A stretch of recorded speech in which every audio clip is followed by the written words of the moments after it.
My love for Halloween, The Curse of Michael Myers goes way back many years. It was one of the first sequels after Halloween 2 that I actually ever saw. The story goes that when I was just getting into this franchise and I had just seen the first two movies, I wanted to continue watching them from part 4 onwards. So I went out shopping one day in probably around 2007 in hopes of buying the DVD of Halloween 4. However, back then, Halloween 4 and 5 were kind of rare to find in stores.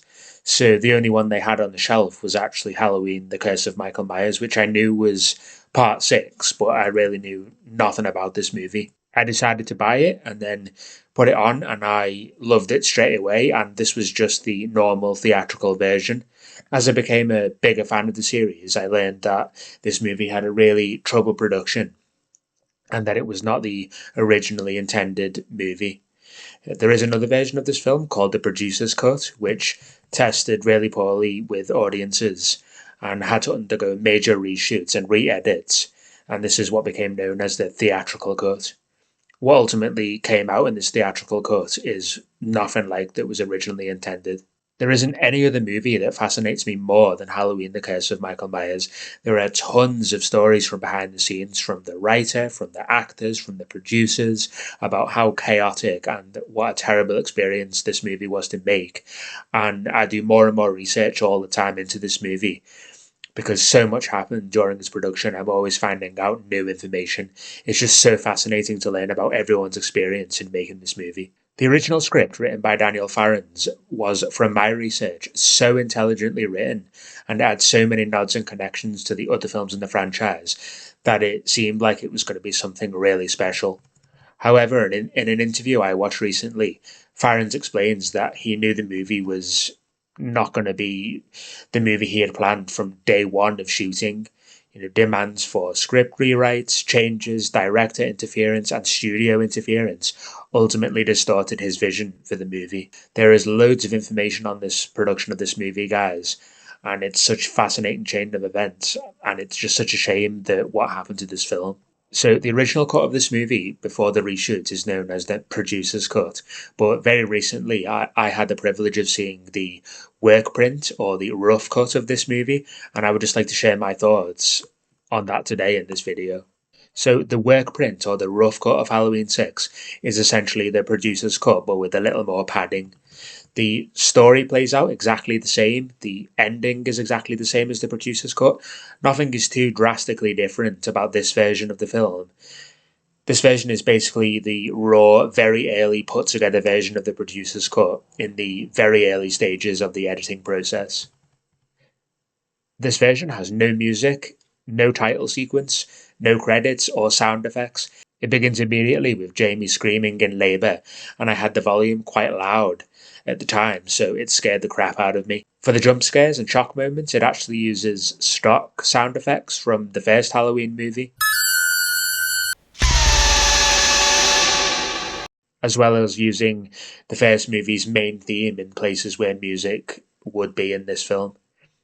For the exposition scenes and dialogue scenes, it actually uses music from John Carpenter's The Thing, which is actually surprisingly really effective. For certain scenes, that would be a filler shot or an insert. It has text on the screen. For example, text appears saying Jamie driving, or when Loomis sees the tattoo on his wrist, it says shot missing before it cuts to his reaction shot. It gives us more lines of dialogue for Donald Pleasence, which does not actually feature in the producer's cut, but they don't really change anything or add to the story, so they were probably mainly cut for pacing reasons. However, I'm obviously all for more lines of Dr. Loomis that I never knew even existed. Sometimes a cigar is just a cigar, but in this case, a drink is just a drink. Don't tell me you've come all this way in this storm. To quote Dr. Freud. As always, your keen perception never fails to amaze me. And you're right. I've come to celebrate. What's Jamie like? She's come back, as I knew she would one day, and whoever brought her back brought Michael with her. That was 6 years ago, Sam. There is actually another confrontation with the town's sheriff in this version, just after Jamie is killed by the Man in Black. But again, the sheriff in this movie plays no real part to the story, so I can see why this was cut, because it adds essentially nothing to the film. Now, are you going to do something?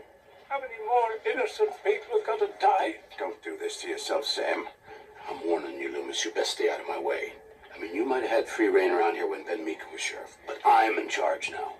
And I'm not about to stand by and let you turn this night into some kind of sadistic witch hunt. The witches are everywhere tonight. How do you propose to stop them? For the fans, I would call this version the definitive version of Halloween 6, just because it adds slightly more to certain characters. For example, the John and Deborah Strode, there's a few more lines, which is a welcome addition. It just gives a bit more backstory to the family of them. Like, they actually came from Chicago, and John Strode inherited Laurie Strode's father's business, so that was John Strode's brother. He inherited Strode Realty, and they actually moved to Haddonfield from Chicago, which is absent in the producer's cut as well, I believe. However, as I've said before, it doesn't really add anything to the movie, and it's only really enough to get the hardcore fans excited to see this extra footage. As I've said, I'm all for more footage and more lines of Dr. Loomis, because he's an awesome character played by the legendary Donald Pleasence. And for that reason alone, I would say this version is totally worth it. I really enjoyed watching this Workprint rough cut version of Halloween 6, just for the additional footage that it offered. I just wish that the eventual theatrical version that was released was closer to this original rough cut version, because although even this is far from Daniel Farron's original script, it is the closest thing we will ever get to what he intended for this film. So I would say if you don't like the producer's cut, you probably won't like this version. But if you do enjoy the producer's cut, then you'll probably appreciate all the extra lines of dialogue and the slightly altered scenes here. Thanks very much for watching this video, guys, and I will see you soon in the next one. Take care.